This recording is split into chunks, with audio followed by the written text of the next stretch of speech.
그들은 한결같이 어떻게 표현했냐면 제발 전쟁이라도 났으면 좋겠다라고 표현합니다. 여러분들 전쟁을 원하는 사람이 있을까요? 그 말은 정말 전쟁이라도 나서 이 상황이 제발 좀 끝났으면 좋겠다 라는 바람을 담은 말입니다. 우리가 용납하지 않는다고 해서 그게 안 될 수 있냐라고 회의적으로 생각하실 수 있지만 저는 우리가 관심을 가지면 4대 세습은 안 될 수 있습니다.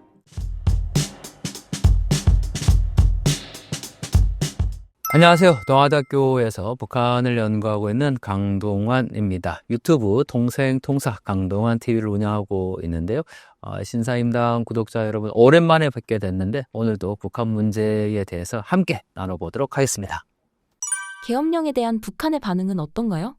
네, 북한에서 계엄령에 대한 소식을 아주 이례적으로 발표를 했는데요. 제가 제일 주목하는 단어는 바로 아비규환이라는 단어입니다. 여러분들 아비규환 하면 전쟁이나 또 전시 상황에서 그야말로 참혹한 상황을 연상할 수가 있을 것 같은데 이 북한이 한국의 계엄 사태에 대한 걸 아주 상세하게 시간대별로 소식을 전하면서 대신에 자기들의 어떤 분명한 의도와 목적은 담고 있는 것 같습니다. 이 아비규환이라는 표현 자체가 이미 북한 당국이 현재의 계엄을 바라보고 있는 인식이라고 할 수가 있는데 재밌는 거는 북한 당국이 간접 인용을 해서 자신들의 목소리를 냈다는 거죠. 예를 들면 이런 겁니다. 시위 현장에서 윤석열 탄핵만이 살 길이다 라고 주장했다. 이런 식으로 이 담화를 이제 발표를 했는데요. 여러 가지 그 시위 현장에서 나왔던 표들이 있겠지만 북한 당국이 어쨌든 취사 선택을 한 거니까요. 그 가운데서 어떤 분명한 의도를 드러낸 것이 아닌가 생각이 들고 또 국제사회가 이제 지켜보고 있다. 이런 표현들도 역시 이 북한 당국이 어떤 지금의 계엄 사태를 바라보고 있는 인식이지 않을까 생각이 되는데요. 저는 좀 이 계엄 사태와 관련해서 그 전에 북한의 의도를 좀 볼 필요가 있을 것 같습니다. 무엇보다 북한이 계엄 사태 이전까지 계속 오물풍선을 보냈는데 갑자기 오물풍선을 안 보냈었단 말이죠.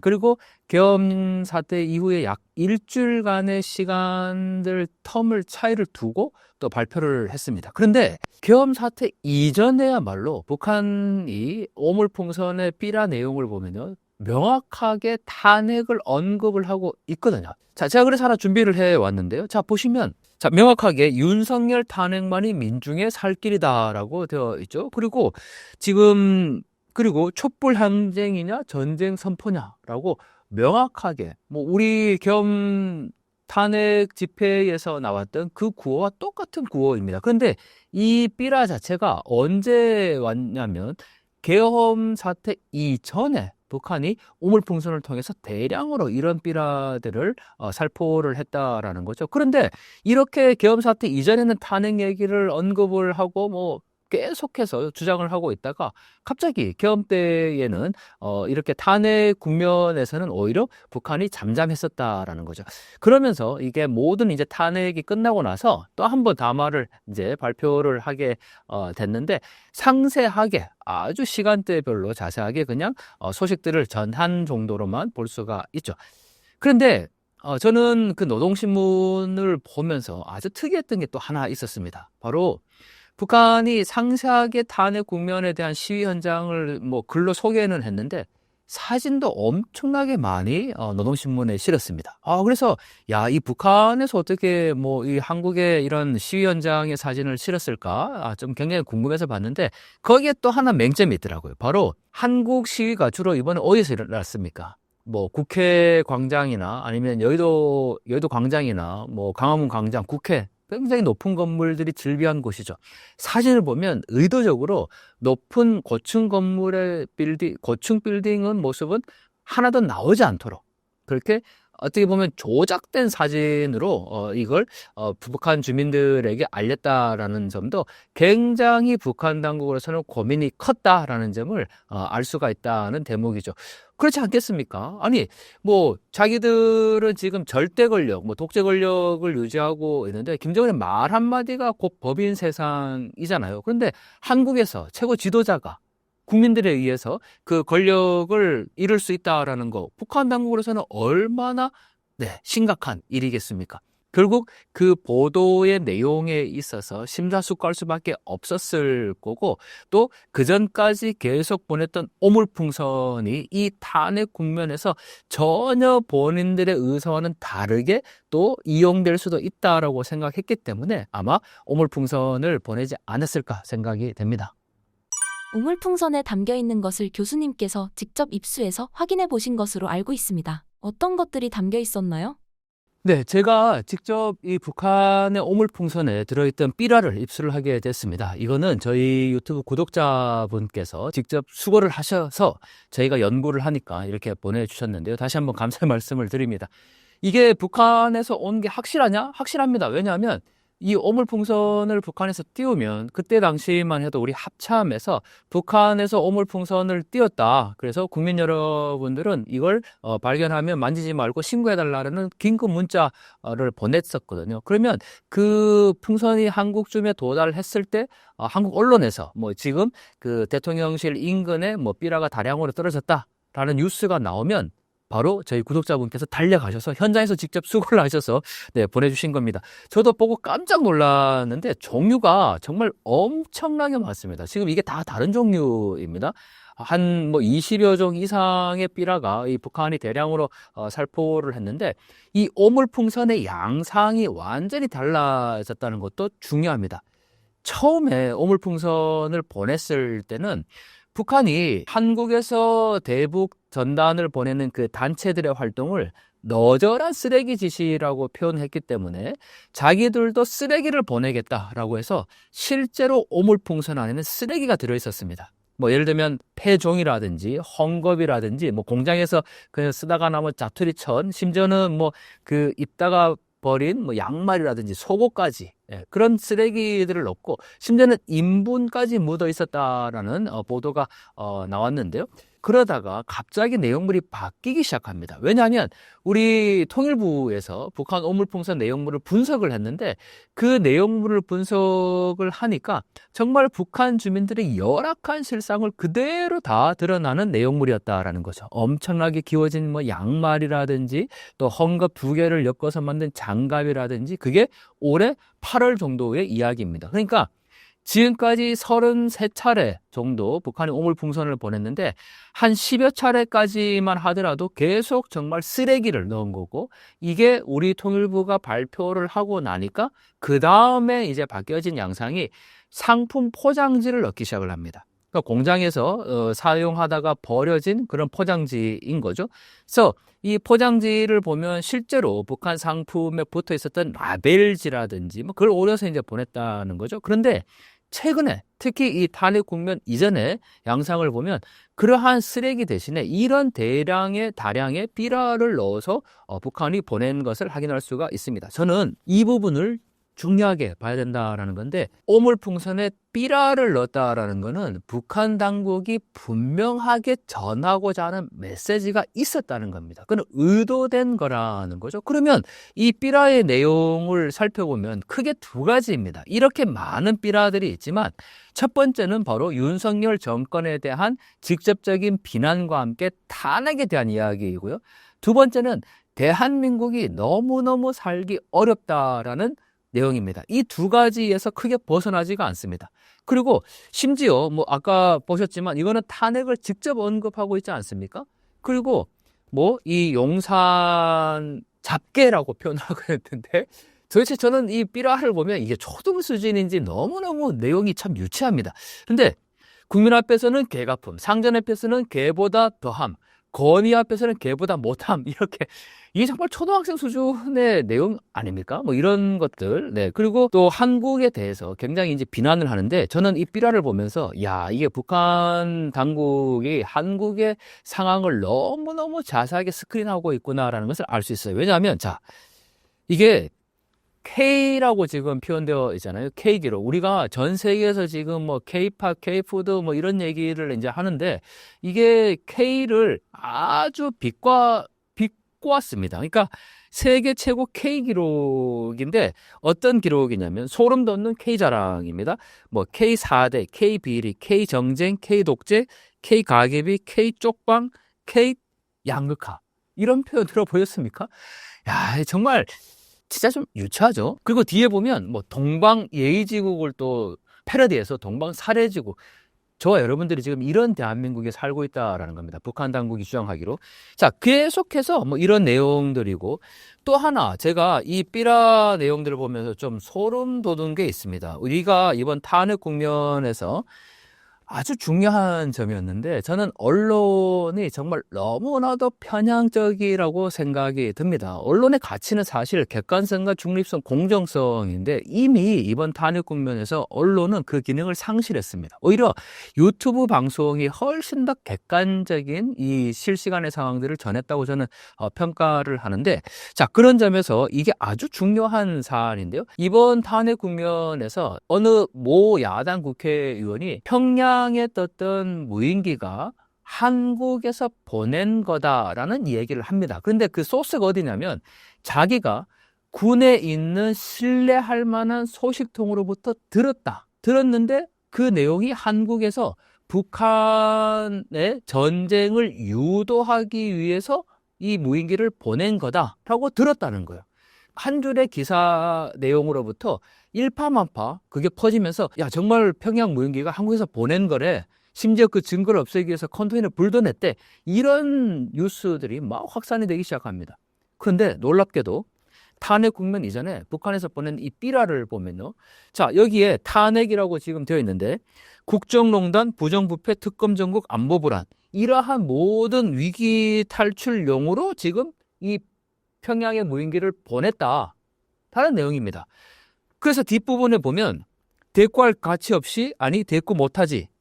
왜냐하면 사실이니까 탈로났으니까 할 말이 없으니까. 이 내용이 뭐냐면 당시에 김정은 국방부 장관이 북한에 이 무인기를 보냈냐라는 기자의 질문에 우리가 확인해 줄 필요가 없다. 확인할 수 없다라고 얘기를 했죠. 저는 그게 가장 잘한 대답이라고 생각이 듭니다. 굳이 해도 했다고 얘기할 필요도 없고 안 했으면 당연히 안 한 거죠. 그렇지만 군의 작전상 그거를 확인해 줄 이유도 명분도 없기 때문에 그렇게 발표를 한 거죠. 그런데 북한 당국이 삐라에서 그 내용을 언급을 하고 있습니다. 사실이니까 탄로났으니까 할 말이 없으니까 확인 안 해준 거다라는 내용인 거죠. 이러한 내용이 탄핵 전국 이전에 이미 삐라로 뿌려졌다라는 사실입니다. 자, 그러면 우리가 야 이번 탄핵 시위가 뭐 북한의 지령에 의해서 이루어졌다 이렇게 이제 주장하시는 분들도 있어요. 사실 근데 그거는 어떻게 보면 아직 증거가 없기 때문에 제가 드릴 수 있는 얘기는 아닌 것 같습니다. 중요한 거는 반대의 경우를 생각해 보자고요. 북한이 지령을 내려서 탄핵 국면이 이루어진 게 우리가 아직 증거가 없다면 반대의 경우 한국에서 탄핵 국면에서 나왔던 그 주장을 북한 당국이 그 전에 이미 다 똑같이 했다라는 겁니다.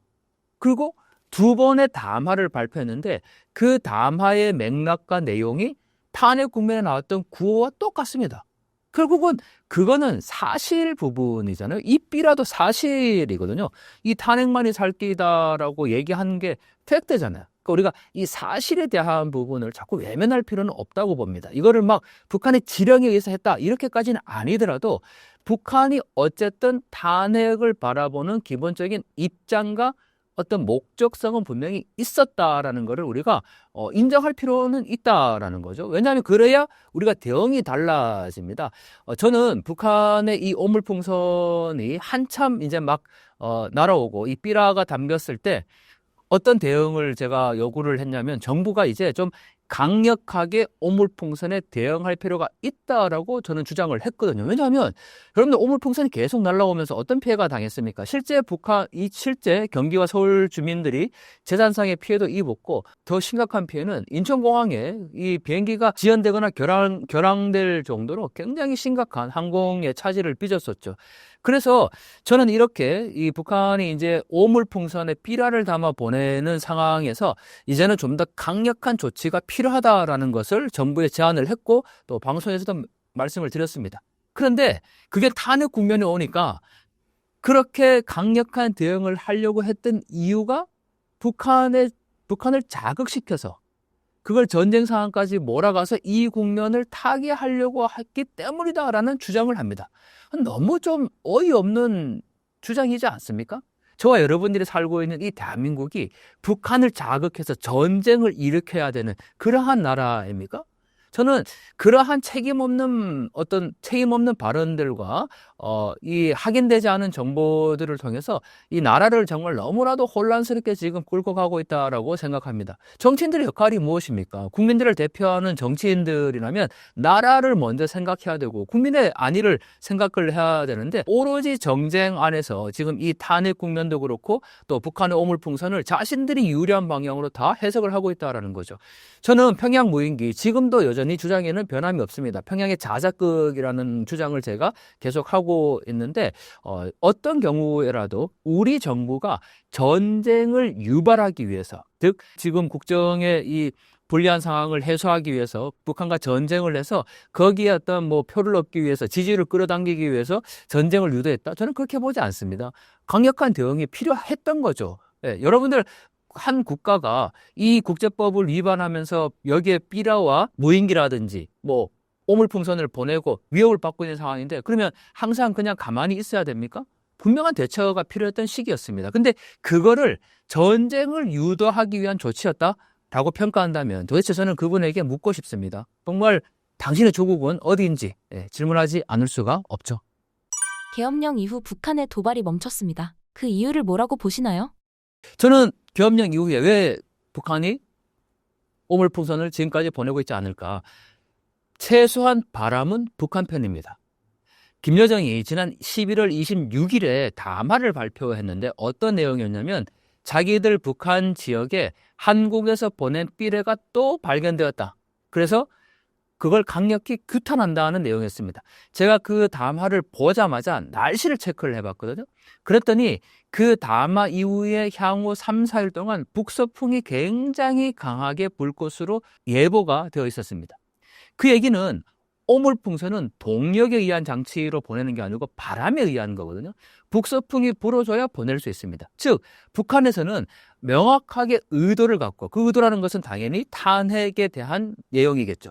이러한 삐라를 보내서 한국 사회의 남남 갈등을 조장하고자 하는 의도가 분명히 있었기 때문에 26일 날 11월 26일에 김여정이 그걸 강력히 규탄했던 이유는 바로 우리도 보낼 것이다라는 내용은 담화에 없었습니다. 하지만 저는 이 담화는 분명히 북한이 오물풍선을 다시 띄우기 위한 하나의 명분이구나라고 생각을 했기 때문에 날씨를 체크한 겁니다. 그런데 아니나 다를까 날씨가 북서풍이 엄청나게 강하게 예고되었고 실제로 그때 이틀 뒤에 한국으로 오물풍선을 보냈습니다. 자, 그러면 북한으로서는 항상 이제 한겨울에 접어들면서 북서풍이 지금부터 계속 불 때입니다. 여러분들 북서풍이 부는 건 어디서 확인할 수 있냐면 날씨를 체크해봐도 알지만 서해 5도 지역, 연평도나 병영도 이 지역에 지금 계속해서 배가 결항됩니다. 바람이 워낙 강하게 불기 때문에. 그러면 예전의 추세대로라면 바람이 불지 않을 때에도 억지로라도 이 풍선을 보냈던 북한이 지금 북서풍이 가장 강력하게 불고 있는 요 시기에 오히려 지금 풍선을 안 보내고 있어요. 더군다나 계엄 사태 이후에는 아예 지금 목소리도 내고 담화도 발표하지 않고 오물풍선도 안 보내고 있죠. 왜 그럴까? 저는 두 가지로 봅니다. 일단 소기의 목적을 다 달성한 겁니다. 그러니까 이 오물풍선을 통해서 확실하게 드러내고자 했던 거는 탄핵에 대한 하나의 얘기였죠. 여러분들 윤석열 탄핵만이 민중이 살 길이다. 이거는 무슨 얘기입니까? 북한 당국이 이 탄핵에 대해서 찬성하거나 최소한 자기들도 여기에 대한 어떤 긍정적인 입장을 보이고 있다라는 말 아니겠습니까? 만약에 북한 당국 입장에서 자신들의 어떤 그 정권을 유지하는데 탄핵이 되면 불리하다라고 하면 못하게 이런 삐라를 보내겠습니까? 탄핵에 대한 입장을 명확하게 설정을 했었는데 실제로 한국에서 이렇게 계엄이라는 것까지는 상상을 못했겠죠. 북한도. 그런데 계엄 사태가 있었고 거기에 실제로 지금 탄핵이 가결된 상황입니다. 그러면 지금 상황에서는 이런 삐라를 이제 보낼 필요가 없는 거죠. 기존에 만들어 놓은 모든 삐라가 지금 활용 가치가 이제 다 한 겁니다. 그러면 북한도 시간 벌기가 필요하겠죠. 자, 지금 국면에서 더군다나 탄핵 국면에서 약 일주일 만에 다시 북한이 담화를 발표를 했고 탄핵이 가결된 이후에 한 번 발표를 합니다. 이 두 번의 담화를 발표할 동안에 얼마나 많은 고민들을 했겠습니까? 자, 탄핵이 부결될 때, 1차 부결될 당시에 북한이 만약에 그때 당시에 이 오물풍선을 보냈다면 그거는 분명히 남한 한국 사회에서 다른 관점으로 해석될 여지가 충분히 있었겠죠. 그러니까 기존에 해왔던 오물풍선은 탄핵을 해라. 그게 주장이었는데 실제로 계엄이 났고 지금 탄핵 국면에서는 이게 더 이상 이 메시지가 필요 없게 돼버린 상황이라는 겁니다. 그래서 북한 당국으로서는 한국에 대해서 이렇게 오물풍선을 통해서 다시 지금 이 상황들을 전혀 예측할 수 없는 다른 상황으로 번질 수 있는 거를 막으려고 했을 수 있는 거고, 또 하나 우리 대북 단체가 보내지 않았기 때문에 그쪽도 안 보냈다. 저는 이 주장은 아닌 것 같아요. 왜냐하면 북한은 자기들이 보내고 싶을 때는 언제든지 그냥 보낸 겁니다. 즉 우리가 안 보내도 김여정이 담화로 오늘 우리 북한 지역에서 이렇게 남한에서 보낸 삐라가 발견되었다 하면 그건 발견된 거예요, 그냥. 예. 그러니까 자기들이 원할 때는 언제든지 보낼 수 있었기 때문에 한국의 대북 단체가 그걸 중단해서 북한도 중단했다, 이렇게 보지는 않습니다. 즉 북한의 어떤 정치적인 필요에 의해서 지금은 오물풍선 안에 이런 삐라를 보내는 것이 별로 유용하지 않다라고 판단했기 때문에 이 오물풍선을 지금 중단한 거라고 봐야 되겠죠. 그리고 오물풍선을 보낸 원래 가장 큰 목적은 남남 갈등에 있습니다. 즉 이렇게 오물풍선을 보내고 남북관계가 계속해서 악화일로로 가게 되고 마치 전쟁 상황까지, 즉 그 모든 상황을 이끌어간 것이 윤석열 정권의 강경한 대북 정책 때문이다라는 것을 계속 보여주고 싶었던 거죠. 그런데 그 모든 상황들이 지금 탄핵으로 정리가 된 상황입니다. 여기 이런 지금 국면에서 굳이 오물풍선을 보내서 탄핵에 대한 얘기를 하겠습니까? 아니면 윤석열 정권에 대한 비난을 하겠습니까? 이 삐라 내용 자체가 명확하게 두 가지로 딱 나눠집니다. 윤석열 비판, 탄핵, 그리고 대한민국이 못 살겠다. 그런데 지금은 이런 이야기를 할 필요가 없어졌다라는 거죠. 그래서 북한으로서는 지금 다음 어떤 조치를 생각하고 있는 것이 아닌가라고 판단이 됩니다. 자, 그래서 제가 정말 너무나도 좀 안타까운 게 전쟁을 유인하려고 했던 게 대한민국 정부였다라고 주장하는 게 너무너무 정말 안타깝지 않습니까? 북한은 최악의 독재 정권입니다. 그런데 마치 전쟁을 방지한 게 김정은이 도발을 안 해줬기 때문에 한반도에서 전쟁이 안 난 거다. 즉 윤석열 정권은 그야말로 최악이 된 거고 악의 축이 된 거고 김정은이 평화의 사도가 지금 돼버린 꼴이 된 거예요. 예, 저는 이런 식의 지금 해석이 된다라는 게 대한민국 국민으로서 너무 부끄럽습니다. 러우 전쟁에 북한 군사들이 파병된 지 2달 정도 지났습니다. 현재 북한 파병 관련 소식을 전해주신다면요? 네, 연일 이 우크라이나 전쟁에 대한 소식과 속보가 전해지고 있습니다. 무엇보다 참 안타깝다는 생각이 먼저 드는데요. 이 명분 없는 전쟁에 북한 군인들이 총알바지로 나가 있다라는 거죠. 사실 모든 전쟁은 어떠한 명분이 사실 없습니다. 그렇지만 지금 이 전쟁의 양상은 그야말로 러시아가 침략 전쟁을 한 겁니다. 그거는 절대 변하지 않는 사실이고요. 그리고 북한이 파병해야 될 이유가 없지 않습니까? 그런데 이 북한 병사들이, 북한 군인들이 지금 파병되어서 그 남모르는 나라, 이름도 모르는 나라에서 그렇게 죽어가고 있는 상황이죠. 얼마나 지금 참혹한 상황인지 저희가 현장에 가보지 않았기 때문에 명확하게 이게 팩트다 아니다라고 말씀드리기는 상당히 어렵습니다. 하지만 우크라이나에서 직접 전달되는 SNS의 내용이라든지 또 그것을 우리 정부가 공식적으로 확인한 거에 보면 얼마 전에 이 젤렌스키 대통령이 자신의 SNS를 통해서 공개한 내용을 보면 북한군 병사의 얼굴을 불태우고 있는 이 러시아군이 전사한 북한군의 얼굴을 불태우고 있는 장면을 공개를 했습니다. 만약 그것이 사실이라면 정말 너무너무 참혹한 현실이지 않습니까? 이 러시아군이 북한군의 파병을 이제 뭐 공식 기정사실화된 건데, 그래도 그거를 숨기기 위해서 북한군의 이 얼굴을 알아볼 수 없게 그거를 지금 불태우고 있다라는 내용이었습니다. 이런 소식을 접하면서 너무나도 착잡한 심정이죠.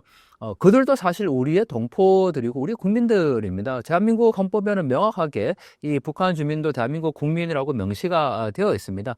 정말 한국과 국제사회가 이 북한이 파병한 거에서 공식적으로 규탄을 해야 됩니다. 지금 한국의 여야가 정쟁하고 있을 때가 아니고, 이 북한에 파병한 사실에 대해서 공식적인 국회 결의안과 규탄안을 내야 합니다. 왜냐하면 이 전쟁의 양상이 한국과 북한의 전쟁으로 이어지고 있기 때문이죠. 이게 남의 나라 전쟁이 그냥 북한 군인이 파병한 수준이 아니고, 앞으로 이 전쟁의 양상이 정말 어떻게 번질지 아무도 알 수 없는 상황이기 때문에 어떻게 해서든 이 전쟁을 종식시켜야 되는데, 그런 점에서 보면 한국이 할 수 있는 역할이 무엇이겠습니까? 북한군 파병이 잘못됐고 국제법을 어겼고 어떤 경우에라도 북한이 그렇게 파병해서는 안 된다고 우리가 공식적으로 이야기를 해야 된다라는 거죠. 저는 그런 점에서 지금 전해지고 있는 많은 소식들을 듣는 게 굉장히 좀 안타까운데, 하루라도 빨리 이 전쟁이 종식되면 좋겠고, 우리가 할 수 있는 역할들을 분명히 하자라는 주장입니다. 북한군이 파병될 때 북한 인민들은 이에 대해 알고 있었나요? 러시아에 특히 이제 연해주 지역에는 이 북한 노동자들이 많이 파견되어 있습니다. 전쟁이 처음 시작됐을 때 저희가 우려했던 부분들이 이 돈바스라는 지역의 재건 과정에서 러시아에 나와 있는 북한 노동자들이 이쪽으로 파견되는 것이 아닌가, 저희가 굉장히 우려했습니다. 왜냐하면 건설 노동자들이긴 하지만 어쨌든 북한의 노동자, 주민들이 직접 전쟁 현장에 들어가는 거니까요. 근데 이제는 그런 우려가 불식된 게, 그냥 건설 노동자들이 재건 과정이 아니고 전투병을 파병한 겁니다. 왜 그렇게 했을까? 러시아에 나와 있는 이 북한 노동자들 충성의 외아벌이라고 부릅니다. 이들이 한 달에 바쳐야 되는 충성 자금이 약 $1,000 정도가 됐습니다. 제가 직접 현장에 러시아에 가서 이들과 인터뷰를 하고 직접 영상과 또 책으로 발간을 한 자료이기 때문에 정확한 팩트입니다.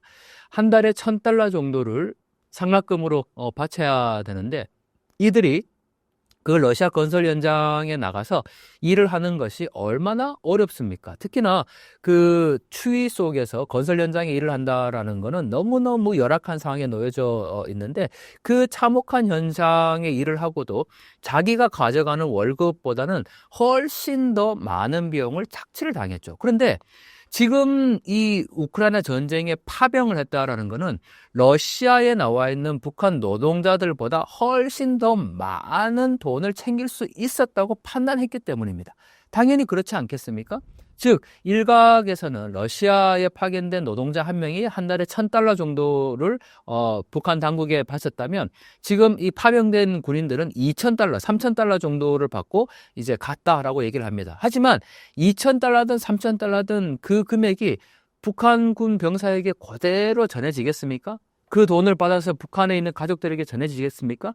심지어 북한의 가족들은 파병된 사실조차도 지금 모르고 있다라는 소식이 전해지고 있습니다. 결국 그 돈은 어디로 갔냐? 김정은의 통치 자금으로 다 들어간 거지 않습니까? 그래서 우리가 지금 분개하고 이 파병에 대해서 반대하는 겁니다. 국가가 자신들의 명분을 위해서, 예를 들면 6.25 전쟁 당시에 16개국의 많은 유엔 참전국들이 정말 공산주의 남하를 막기 위해서, 이 민주주의를 지키기 위해서 그렇게 참전을 했고, 한국 역시도 이 월남전의 공산주의를 막기 위해서 그렇게 참전한 경험이 있습니다. 그 명분인 거죠.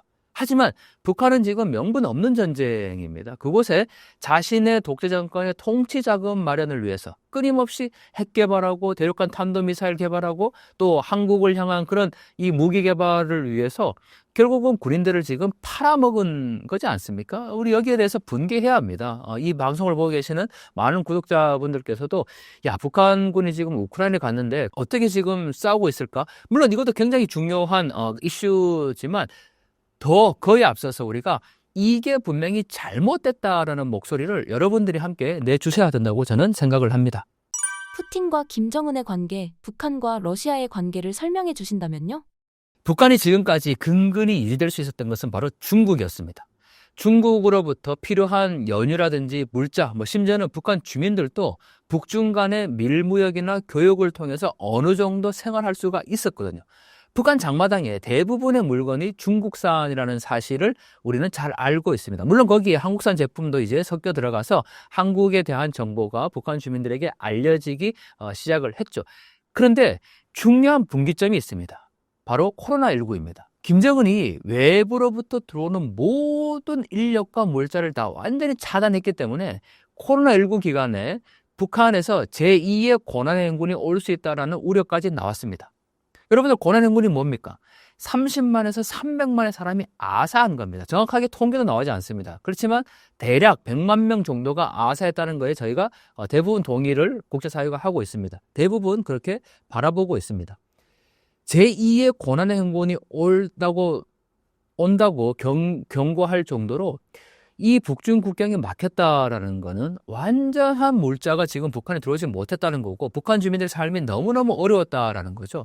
그런데 코로나19가 끝나고 북한과 중국이 국경을 어느 정도 이제 다시 열고 과거와 같이 예전처럼 그런 교역의 상태로 돌아갈 거라고 생각했는데 그게 여전히 풀리지 않고 있었던 거죠. 중국으로서는 북한에 대한 불만이 분명히 있습니다. 왜냐하면 김정일과 김일성 시대에는 북한과 조선과 중국이라는 조중 관계가 혈맹 관계로서 어느 정도로 이 중국이 어떤 지시라고까지 하면 그렇지만 중국의 입장을 북한이 이 중국의 입장을 잘 반영하고 잘 굴러갔던 때였습니다. 그런데 김정은 시대 들어오면서 어떤 배짱인지 중국에 대해서 어떤 목소리를 같이 내지 못하고 조금은 삐그덕거리는 모습도 보여줬다라는 거죠. 그게 코로나19 이후에 결국은 북중 간에 이 국경을 열지 못하고 약간 좀 열지 못하고 뭔가 주춤되는 상황이 되어버렸습니다. 그런데 북한으로서는 중국으로부터 들어오는 이 물자가 없으면 북한 주민들의 불만은 계속 높아질 수밖에 없고 그게 정권의 치명적인 위험 요인이 될 수밖에 없는 상황이었습니다. 그런데 여기에 북한의 손을 들어준 게 바로 러시아라는 거죠. 우리가 정말 예상하지 못했던 게 러시아는 우크라이나 전쟁을 단 한 달 만에 끝낼 수 있을 거라고 생각을 했습니다. 단기전으로 끝내야 됐겠죠. 하지만 이 전쟁이 장기화되면서 러시아로서는 가장 필요했던 게 전투병이었고 또 국제사회에서 이 고립되고 있는 그러한 이 여론의 움직임들을 다른 우방국을 통해서 좀 돌릴 필요가 있었다. 지원을 받을 필요가 있었다라는 거죠. 북한은 여기에 정확하게 러시아와 손을 잡을 수밖에 없었다는 겁니다. 즉 북한과 러시아 이 양국 모두 자신들의 이익을 위해서 접점이 맞았기 때문에 북한으로서는 지금 중국이 아닌 러시아에 완전히 올인하고 있는 상황입니다. 어떻게 보면 김정은의 위험한 도박이라고까지 저희가 표현을 하고 있습니다. 이 북한과 러시아가 지금 얼마나 관계가 좋냐면요. 심지어 탄핵 국면에서 한국이 북한에 대해서 대북 강경책을 취한 게 위기를 모면하기 위한 거다라는 얘기를 러시아 정부가 공식적으로 합니다. 그리고 이 북한 당국은 또 러시아에 대해서 지금 우크라이나 전쟁을 하고 있는 게 바로 미국과 나토 때문에 러시아가 전쟁하고 있는 거다. 오히려 침략은 미국이 한 거다라는 입장을 계속 발표를 하고 있습니다. 즉 북한과 러시아는 지금 그 어느 때보다 굉장히 돈독한 관계를 지금 설정하고 있기 때문에 김정은의 이 위험한 도박이 어떻게 마무리될지 우리가 기추가 주목되는 부분인데 자, 전 세계가 지금 이 전쟁에 관심을 두고 있습니다. 이 전쟁은 단순히 우크라이나와 러시아 전쟁이 아니라 미국과 러시아 그리고 한국과 북한의 대리전 양상까지 번지고 있기 때문에 하루빨리 이걸 종식할 필요가 있습니다. 교수님이 알고 있는 북한 부대, 군인들의 실태를 알려주신다면요? 네, 북한 군인들의 실태 우리는 분단 국가를 살고 있기 때문에 어쨌든 북한은 주적입니다.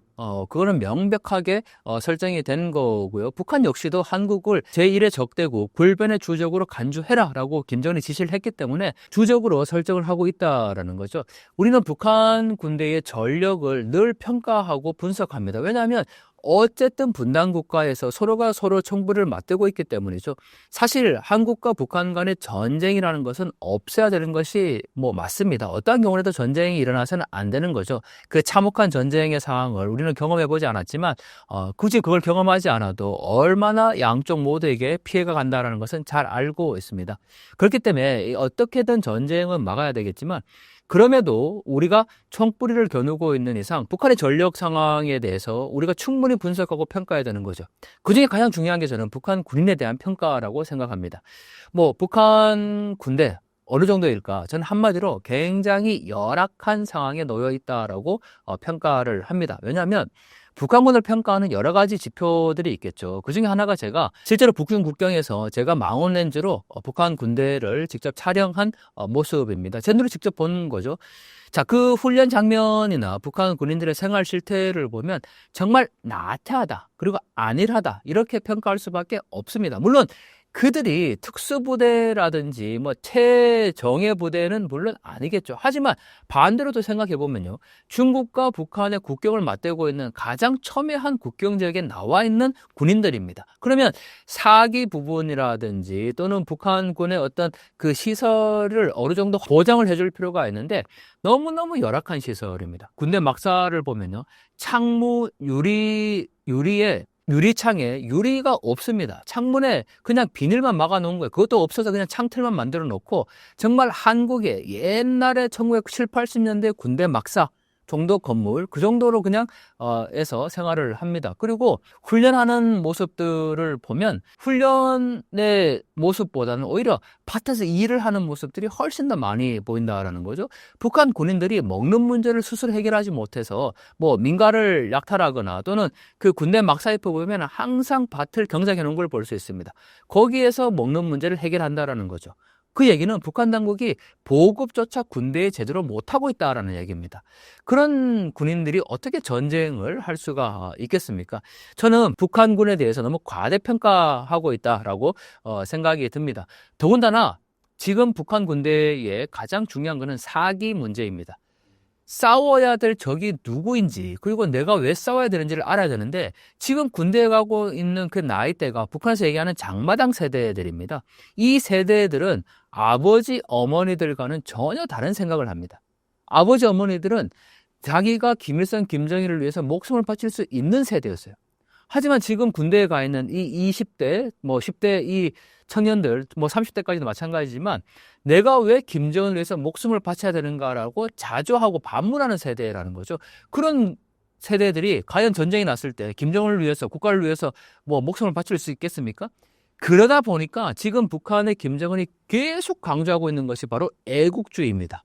예, 그리고 뭐 심지어는 그 북한의 선전 영상을 보면 어린아이들까지도 인공기가 그려진 티셔츠를 입고 나와서 뭐 이 지상낙원이다, 뭐 살기 좋다, 이런 선전들을 하고 있고, 뭐 북한에서 지금 최근 나오고 있는 노래들을 보면 뭐 우리의 국기, 이런 노래들 계속해서 애국심을 강조하고 있는 노래들을 내보내고 있는데, 그만큼 이 장마당 세대 북한 군인들의 생각 자체가 지금 외부 정보에 접하게 되면서 누구와 어떻게 왜 싸워야 되는지에 대한 명분을 잃어가고 있다라는 거죠.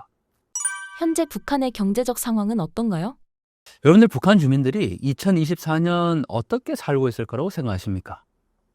저희는 자유라는 게 있잖아요. 여러분들, 자유가 다른 게 아닙니다. 자기가 마음대로 먹을 수 있는 걸 먹고 가고 싶은 데를 가고 할 수 있는 걸 하는 게 자유입니다.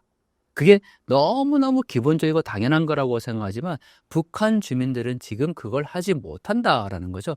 우리가 인권이라고 보통 이제 표현을 하는데, 인간이 인간답게 살 당연한 권리가 인권입니다. 그 중에는 뭐 정치적인 권리, 경제 사회적 권리, 문화적 권리, 뭐 여러 가지 많지만 가장 그거를 단순하게 표현하면 그냥 인간이 인간으로서 자기가 하고 싶은 일을 하는 거예요. 근데 북한 주민들이 지금 그렇게 할 수 있습니까? 일단 먹는 문제, 우리가 의식주라고 얘기를 하는데 북한은 식이주라고 얘기를 하거든요. 여러분들, 한국에서 뭘 먹을까? 오늘 뭐 먹을래? 그 얘기는 어떤 표현입니까? 야, 오늘 뭘 먹지? 그거는 어떤 맛있는 거를 먹을까라는 얘기입니다. 근데 북한에서는 오늘 뭘 먹지? 그거는 너무나도 부족한 식량 부족 상황에서 오늘은 또 어떻게 한 끼를 해결할까라는 겁니다. 그 부족한 식량 상황이 계속 이어지고 있고, 그나마 중국으로부터 조금 들어오는 식량이나 생필품을 갖고 북한 주민들이 생활을 하는데, 지금 북중 국경이 완전히 닫혀버려서 그것마저 안 들어오고 있죠. 자, 이런 상황에서 김정은이 계속 강조하고 있는 것이 애민입니다. 그리고 그 선전구호를 보면 인민생활 향상을 강조를 하고 있습니다.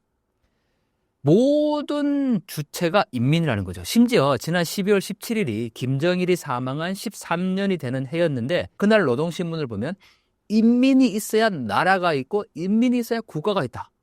야, 이런 표현을 북한이 씁니다. 인민을 강조하고 있죠. 심지어는 돌 위에 꽃을 피우고 밤하늘에 별도 따준다. 인민을 위해서. 누가? 김정일, 김정은 이 수령들이 그렇게 인민을 위했다라는 거죠. 여러분들 이 말을 믿겨지십니까? 정말 북한이 인민을 위한 지상낙원이라고 여러분들 생각되십니까? 혹자는 또 그렇게 생각하시는 분들도 계시더라고요. 북한이 여전히 뭐 무상주택, 무상교육, 무상의료, 뭐 무상배급까지 준다. 그렇게 또 믿고 있는 분들이 계시던데, 그렇게 생각하시는 분들이 또 북한에 가라고 하면 또 안 가세요. 정말 우리가 북한의 실태를 제대로 봐야 됩니다. 북한은 어떠한 경우라도 지금 무상이라는 게 없습니다. 정말 북한 주민들이 살려달라고 아우성치고 있는 그 열악한 실상을 우리가 봐야 되는데, 두 가지로 볼 수 있겠죠. 하나는 북한 당국이 공식적으로 내보내고 있는 선전 영상을 통해서도 확인할 수가 있고, 또 하나는 저희가 직접 눈으로 보는 거잖아요. 자, 북한 당국이 자기들이 인민의 낙원이라고, 인민들을 위해서 이러한 정책을 펼치고 있다라고 공식적으로 방송을 내보냅니다. 심지어 노동신문에도 그걸 하고 있어요. 자, 예를 들면 이런 겁니다. 북한에서 무상주택을 강조한다고 하니까 새집들이라는 행사가 있어요. 그게 농촌 마을을 이제 개량을 해서 새 집을 짓고 그 새 집에 들어가는 날 잔치를 여는 겁니다. 막 사람들이 춤추고, 입사증이라는 증이 있어요. 그게 집에 들어갈 수 있는 허가증인 거예요. 그거를 또 이렇게 받는 수여식이 있습니다. 입사증을 받아 들고 막 사람들이 기뻐해요. 그런데 그 들어가는 집을 보면 이게 한국의 1960년대 정도 주택 수준밖에 안 되는 거예요. 그런 집을 지금 지어줬다고 좋아하는데 그게 무상이 아니거든요.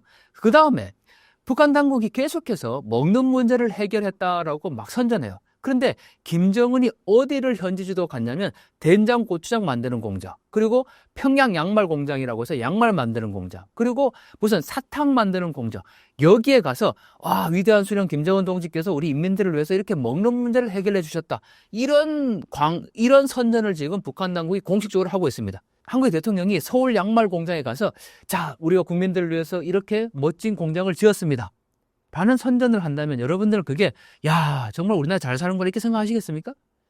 북한 당국이 선전하고 있는 영상만 보더라도, 북한 당국이 선전하고 있는 그 내용만 보더라도 북한 경제 수준이 어느 정도라는 것을 우리는 명확히 알 수 있습니다. 더 중요한 거는 그마저도 인민들에게 가는 게 아니라 평양에 있는 일부 사람들만 겨우 그걸 사용할 수 있다는 겁니다. 자, 두 번째, 제가 북중 국경에 가서 직접 촬영한 영상이 있습니다. 중국 단동에서부터 출발해서 중국 훈춘에 이르기까지 약 1,400km에 이르는 거리를 제가 압록강, 두만강 건너에 망원렌즈로 촬영을 했습니다. 저도 약 15년 전에 평양을 여러 번 다녀온 경험이 있습니다. 그때에 바라봤던 평양의 모습은 연출된 장면이라면, 제가 북중 국경에 가서 직접 촬영한 이 영상들은 북한 당국이 의도하지 않은 북한 주민들의 실생활을 그대로 담은 거죠. 물론 촬영은 엄격히 금지되어 있습니다. 중국이 간첩죄를 적용하기 때문에 저도 몰래 숨어서 그렇게 촬영을 했고, 지금은 추방이 되어서 다시 갈 수 없는 상황이 되어버렸습니다. 왜 이렇게까지 영상이나 사진을 찍었을까? 그렇게라도 북한의 그 실태를 전하고 싶었습니다. 여러분들, 지금 우리가 수도꼭지만 틀면 그냥 뜨거운 물, 찬물이 컬컬컬 쏟아지고 보일러 버튼만 누르면 이 따뜻한 세상에 지금 살고 있지만, 제가 북중 국경에서 바라본 북한의 모습은 전혀 그렇지 않았습니다. 땔감과 여전히 석탄을 떼기 때문에 온 동네가 희뿌옇게 연기에 쌓여 있는 것을 볼 수가 있었고, 물을 구하기 위해서 우물에서 한겨울 영하 30도가 되는 압록강에서 물을 길어가는, 그것도 수백 미터를 걸어와서 물을 길어가는 북한의 여성들을 볼 수가 있었습니다. 그러한 삶을 살고 있는 것이 여전히 북한 주민들의 그 열악한 삶인데, 우리는 자꾸 2024년에 이 시각을 가지고 북한을 안 보려고 해요.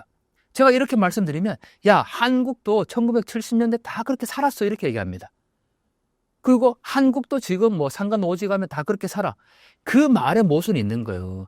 산간 오지에 가면 그렇게 살지만 제가 찍은 이 영상들은 산간 오지가 아니고 양강도 해산시, 신의주, 만포시 이 도시들은 모두 해당 도에 우리로 치면 한 도의 도청 소지가 있는 도시들입니다. 그런 도시의 삶조차도 굉장히 열악하니까 정말 산간 오지는 말할 것도 없다라는 거죠. 더군다나 제가 사진을 한 장 보여드리겠습니다. 김정은이 얼마 전에 함경남도 신포시 양식수산사업소에 찾아간 곳입니다. 이 양식수산사업소라고 지어진 건물도 너무너무 열악하지만 여러분들 이 사진 속에서 뭐가 보이십니까? 이 수산사업소를 선전하기 위해서 북한 당국이 내보낸 사진이지만 저는 여기에서 본 게 바로 민둥산입니다. 산에 나무가 한 그루도 없습니다. 제가 북중 국경에 가서 찍은 나머지 사진들을 봐도 정말 나무가 없습니다. 그런데 그 사진을 보여드리면 어떤 분들은 야, 북중 국경이기 때문에 시계 청소, 즉 시계 확보를 위해서, 즉 적기 들어오는 것을 막기 위해서 나무를 다 베어냈다, 이렇게 주장하시는 분들이 계세요. 그런데 그러면 이 함경남도는 내륙 안쪽 지역인데 왜 여기 이 나무를 다 베어냈습니까? 그것도 마을 한가운데. 그 정도로 땔감을 아직까지도 사용하고 있다는 것을 명확하게 볼 수 있다는 거죠. 이거는 북한 당국이 의도하지 않은 장면이 지금 세상에 드러낸 거예요. 이런 모습들만 봐도 북한 주민들이 지금 2024년 얼마나 열악한 삶을 살고 있는지를 확인할 수가 있다는 거죠. 이거는 제가 그냥 자꾸 북한을 그냥 비판하기 위해서 얘기하고 있는 게 아닙니다. 팩트예요. 제발 우리가 이 북한의 실태를 좀 제대로 보고 이렇게 열악한 북한을 어떻게 우리가 변화시킬 수 있을 것인가. 왜냐하면 앞으로 통일 과정에서 같이 살아야 될 곳이잖아요. 그리고 그곳에는 우리의 가족들과 우리 동포들이 그곳에 살고 있어요. 지금 우리만 여기서 누리는 이 자유민주주의와 인권과 경제적 풍요로움을 그들도 함께 누릴 수 있도록 해야 된다라는 거죠. 그런 점에서 우리가 제발 북한을 좀 제대로 있는 그대로 실태를 좀 보자라는 겁니다. 북한에 무상교육, 무상의료, 무상배급, 무상주택 전혀 없습니다. 그리고 사회주의 지상낙원 절대 아닙니다. 제발 북한을 좀 그냥 맹목적으로 좋게만 보려고 하시는 분들 제발 좀 북한의 그 가려진 눈을 벗어버리기를 부탁드립니다. 북한의 민심이 날이 갈수록 안 좋아진다고 들었습니다. 어느 정도로 안 좋은 상황인가요? 제가 만났던 북한 주민들, 예를 들면 중국에 가면 사사 방문자나 또는 무역상들이 나옵니다. 그들은 실제 신분이 북한 주민들입니다. 그리고 러시아에 가서 제가 직접 북한 노동자들을 만났습니다. 그들 역시도 신분은 북한 주민들이죠. 그들은 한결같이 어떻게 표현했냐면 제발 전쟁이라도 났으면 좋겠다라고 표현합니다. 여러분들 전쟁을 원하는 사람이 있을까요? 그 말은 정말 전쟁이라도 나서 이 상황이 제발 좀 끝났으면 좋겠다라는 바람을 담은 말입니다. 그 정도로 북한 주민들은 지금 이 김정은 정권에 대한 이 반감이 극도에 달해 있고 이게 어디로 지금 표출될지 알 수 없는 상황이라는 거죠. 그래서 우리가 지금 북한 문제에 굉장히 관심을 두고 주목하고 있는 이유입니다. 저는 북한이 향후 5년 내 또는 뭐 장기적으로 10년 내에 반드시 큰 변화가 있을 것이다 라고 주장을 합니다. 10년은 사실 너무 먼 기간입니다. 1970년대, 80년대 북한을 연구했던 학자들에게도 통일이 언제 될 것 같습니까? 북한이 언제 변화될 것 같습니까? 라고 질문을 하면 그때 연구된 자료들을 보면 향후 10년 내지 30년 안에는 반드시 북한이 변화할 것이다 라고 얘기를 하죠. 10년, 30년은 그냥 막연한 숫자입니다. 제가 지금 여기에서 향후 앞으로 10년이나 30년 내에 반드시 북한이 변화할 것이다 얘기할 수 있죠. 30년은 막연한 숫자잖아요. 10년도 역시 마찬가지입니다. 저는 그걸 긴 시간, 짧은 시간으로 보지 않습니다. 굉장히 긴 시간이에요. 저는 향후 5년 안에 거의 그 얘기는 뭐 제가 점쟁이는 아니기 때문에 막 5년 안에 뭐 언제 몇 월 며칠이다 그 얘기하면 오히려 그게 사입인 거죠. 하지만 5년이라는 어떤 함축적인 의미로 단기간 안에 어떤 방식으로든 북한의 변화가 있을 수밖에 없다라는 겁니다. 두 가지 이유겠죠. 일단 김정은의 건강 문제, 그리고 북한 내부에서 확산되고 있는 새로운 세대들의 인식 변화. 여기에 가장 중요한 게 바로 외부에서 유입된 정보입니다. 과거와 같이 북한이 외부와 완전히 단절된 채 자기들만 수령을 모시고 살고 먹는 문제도 어느 정도 그냥 근근히 해결된다면 북한 체제는 계속 굴러갈 수 있습니다. 하지만 두 가지가 지금 다 붕괴됐지 않습니까? 북한 당국은 주민들에게 배급을 주지 않습니다. 북한 주민들이 어떻게든 먹는 문제를 해결해야 되는데 그게 바로 장마당입니다. 하지만 장마당에 물건이 있어야 팔고 사고 팔지 않겠습니까? 그 물건이 대부분 중국으로부터 들어오는데 그걸 막아놨어요. 그러면 민심은 더욱더 흉흉해질 수밖에 없는 거죠. 이런 상황에서 김정은이 계속 위에서부터 이 통제를 더 강화하고 있습니다. 심지어 반동사상 문화 배격법, 남한의 영화나 드라마를 보면 사형까지 시킨다는 거잖아요. 왜 그런 법을 만듭니까? 결국 북한의 장마당 세대라고 하는 젊은 세대들이 외부 정보에 노출되고, 그러한 노출된 세대들이 김정은에 대한 충성심이 약화되면서 체제 결속력이 점점 와해되고 있다는 거죠. 김정은은 그걸 알고 있는 겁니다. 그래서 외부 정보에 대한 강력한 통제와 단속을 하면서 또 장마당에 풀릴 수 있는 그런 물자도 지금 계속 단속하고 있다는 거죠. 저는 그게 김정은의 딜레마라고 봅니다. 여러분 그렇지 않겠습니까? 시장을 통제하면 주민들의 불만은 계속 고조되고, 그렇다고 시장을 열어주자니 그 시장을 통해서 외부 정보가 계속해서 유입되고, 그렇다고 시장을 통제하려고 하니 북한 주민들의 생존 자체가 먹먹해지는 그런 딜레마에 북한이 놓여 있는 겁니다. 그래서 이 장마당을 조금씩 풀었다가 조였다가 하는 걸 반복하고 있는 상황인데, 북한 주민들이 결코 우매하지 않습니다. 많은 분들이 왜 북한 주민들이 시위를 하지 않냐라고 말씀하시지만, 저는 북한 주민들의 저항과 불만들이 조금씩 표출되고 있다라고 저는 봅니다. 한국처럼 막 대규모 시위는 아니더라도, 그렇다고 한국에서 막 그 시위가 났을 때 그 모든 걸 언론에서 다 보도 안 하잖아요. 이 민주주의 국가에서도 보도 안 하거든요. 오히려 왜곡되고 그렇게 중립성을 잃은 어떤 특정한 정보들이 자꾸 전달되는데, 북한은 더더욱 말할 것도 없죠. 그 언론이라는 것 자체가 지금 북한의 관영 매체밖에 없는데, 이 북한의 시위를 하거나 저항한 그런 것들을 외부로 뭐 알려주겠습니까? 당연히 안 알려주죠. 그렇다고 북한 내부의 소식이 이렇게 뭐 자유롭게 나올 수 있는 것도 아니고요. 우리가 모르고 있지만 저는 북한 주민들의 그 불만의 표출들이 조금씩 나타나고 있다. 그리고 이게 어떻게 확산이 될지는 누구도 예측할 수 없다. 그래서 저는 향후 5년 이내에 반드시 북한에 변화가 있을 것이고, 2025년이 여러분들 분단이 80년 되는 해입니다. 반드시 우리는 이제 이 분단의 끝을 봐야 합니다. 그리고 그 분단의 끝은 당연히 통일 대한민국이라는 거죠. 여러분들 대한민국 통일 과정에서 두 체제가 양립할 수 있다고 보십니까? 저는 결코 불가능하다고 봅니다.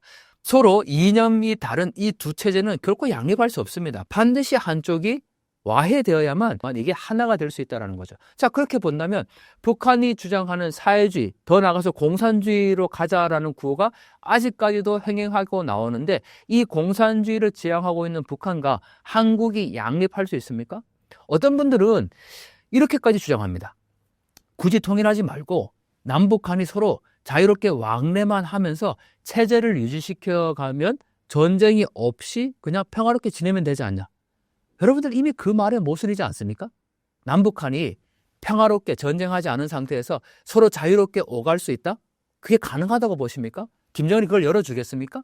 이미 그 말의 모순인 거예요. 그런데 남북이 전쟁 없이 그냥 평화롭게 자유롭게 오가는 요런 체제를 만들어 놓고 두 개의 체제가 공존해서 가다가 나중에 통일되면 그냥 자연스럽게 통일하자, 그런 주장을 하고 있습니다. 그거는 이미 그 주장의 말에서부터 모순인 거예요. 그거는 성립될 수가 없는 겁니다. 그런 점에서 우리는 명확하게 지금 저와 여러분들이 누리고 있는 이 자유민주주의와 자본주의 체제 외에는 절대 다른 통일의 방안과 체제는 없습니다. 그걸 우리가 자꾸 얘기하지 않으려고 하는데, 북한 눈치를 볼 게 없어요. 북한에 대해서 명확하게 개혁개방하라고 주장해야 됩니다. 그리고 자유민주주의 체제와 자본주의에는 대안이 없습니다. 자꾸 우리는 그걸 숨기려고 하는데, 북한의 눈치를 보면서 명확하게 여러분들 우리가 지금 살고 있는 이 자유민주주의와 자본주의 체제의 대한민국을 자랑스럽게 여기고, 이 대한민국이 북한과 함께 북한 지역까지 확장되어서 통일 대한민국이 되는 그 날을 우리가 기대해야 할 것입니다.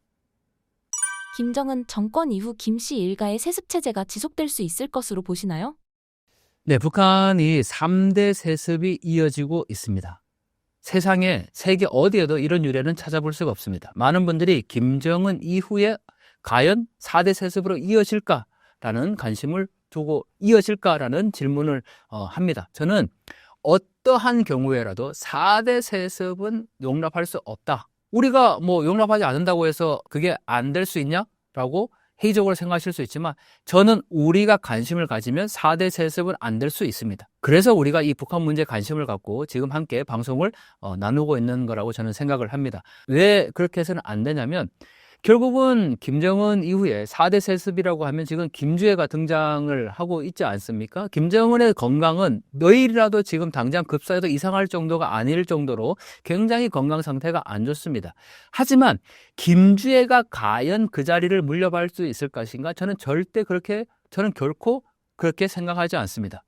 지금 김주애가 등장하고 있는 것은 김정은 정권을 강화시키기 위한 하나의 포장용으로 지금 김주애를 등장시키고 있다고 저는 판단을 하는데 자꾸 김주애가 4대 세습이다 그렇게 보는 분들도 있습니다. 하지만 김주애 4대 세습, 북한 주민들이 과연 용납을 할까요?